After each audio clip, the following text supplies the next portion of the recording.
Of a sport of giants, few were bigger than George Foreman.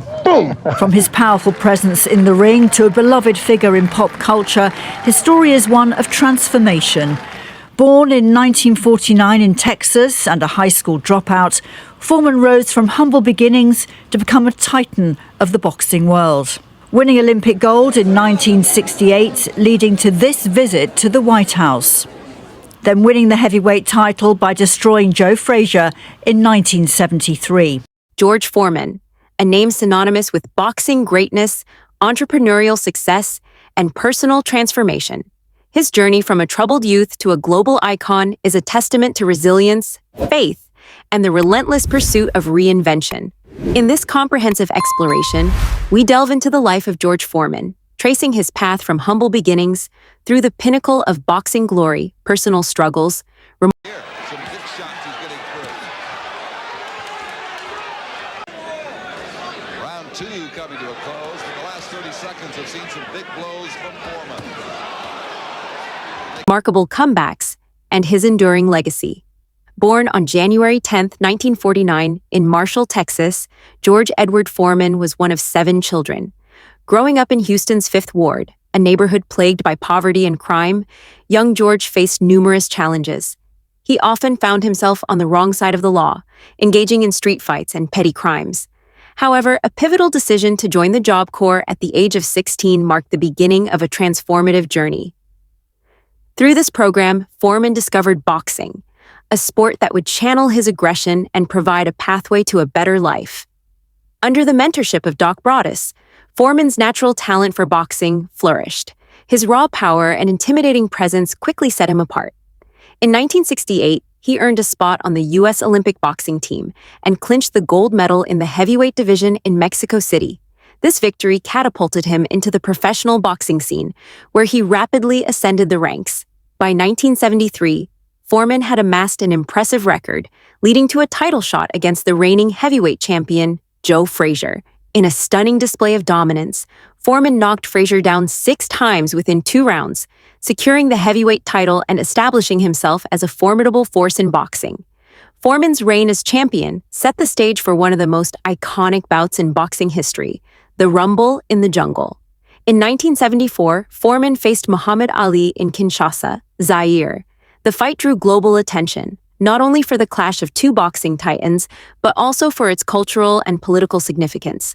Foreman entered the ring as the favorite, known for his knockout power. Going to the body of Ken LaCusta. Matter of fact, that exhibition, and there goes LaCusta here in the third. 1, 2, 3, 4, 5. Struggling to get to his feet. He's not going to get up. He made it. And the crowd going wild. Foreman now will intensify his effort. As Foreman said before, you can take. However, Ali employed a strategic rope-a-dope tactic, absorbing Foreman's punches and tiring him out. In the 8th round, Ali seized the opportunity, delivering a combination that floored Foreman, resulting in a knockout and one of the greatest upsets in sports history. The loss to Ali deeply affected Foreman, leading to a period of reflection and change. In 1977, after a defeat to Jimmy Young, Foreman experienced a life-altering moment in his dressing room, which he described as a near-death experience. I was pretty content, sad that I lost the decision, but I truly felt like I won. I went back to the dressing room to cool off, and that's where life changed. I walked back and forward for the first time. This profound event prompted him to retire from boxing and become a born-again Christian. He dedicated himself to his faith, becoming an ordained minister and establishing the Church of the Lord Jesus Christ in Houston. Foreman spent the next decade preaching, mentoring at-risk youth, and staying far away from the boxing ring. During his time away from the sport, Foreman struggled financially. Investments had failed, and he needed a way to support his growing family. With a renewed sense of purpose, he made an unprecedented decision to return to boxing. At the age of 38, most fighters would be long retired. But Foreman wasn't just returning, he was on a mission. Fans and critics laughed at the idea of a comeback. He was older, heavier, and far from his prime. But Foreman didn't care. He fought for redemption, for his legacy, and for the message that no one is ever too old for a second chance. Throughout the late 1980s and early 1990s, Foreman fought and slowly worked his way back up the ranks. In 1994, at the age of 45, George Foreman shocked the world again by knocking out Michael Moorer to reclaim the heavyweight title. He became the oldest heavyweight champion in boxing history, a record that still stands. This victory wasn't just about boxing. It was a cultural moment. It was about faith, perseverance, and rewriting the story when the world has already closed the book on you. But Foreman's legacy didn't stop in the ring. In the mid-1990s, he became the face of a new product, the George Foreman Grill. At first, he didn't think much of it, but the grill became a sensation. Millions were sold, and Foreman became a household name all over again, this time in kitchens instead of arenas. He reportedly made over $200 million from the deal, far more than he ever earned as a boxer. His rags to richer story became one of the most inspiring success stories in American business history. He was also a devoted family man. George Foreman had 12 children, including 5 sons, each named George as a tribute to his legacy. He often joked about it, but for him it was serious. It was about identity, strength, and unity.